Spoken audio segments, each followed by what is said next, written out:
প্ৰত্যেকজন মানুহে নিজৰ জীৱনত যুঁজি আছে।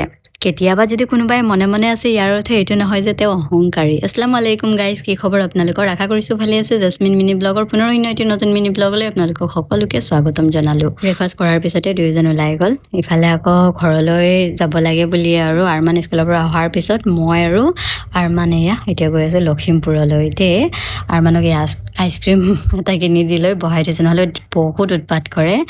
আমাৰ ই যিহেতু অহা নাই, ছুটি পোৱা নাই, মই আৰু আৰমানে গৈ আছোঁ। ইফালে আহি পালোঁ আৰু মা চাওঁ মানে টমিক খেদাই আছে, বৰ একদম জঁপিয়াই থাকে। আৰমানক আকোৰে বুলি ইয়াতে থৈ গৈছিলোঁ আৰু এতিয়া ডাঙৰেই হ'ল, মাৰ লগৰী হৈ গ'ল দেই। মাৰ যিহেতু কাইলৈ অপাৰেশ্যন আছে, ইফালেতো ভাইটিও নেপালতে থাকে, মই যিহেতু ওচৰত আছোঁ, গতিকে নহাকৈনো কেনেকৈ থাকোঁ। ৰাতিৰ সাজ এয়াৰে খালোঁ আৰু ৰাতিপুৱা শুই উঠিয়ে যাব লাগিব মেডিকেললৈ। গতিকে আজিৰ মিনি ব্লগটো বৰ বেছি দীঘলীয়া নকৰিলোঁ। আকৌ লগ পাম পুনৰ নতুন এটি মিনি ব্লগৰ সৈতে। তেতিয়ালৈকে আপোনালোকে ভালে থাকক, সুস্থ থাকক, বাই বাই।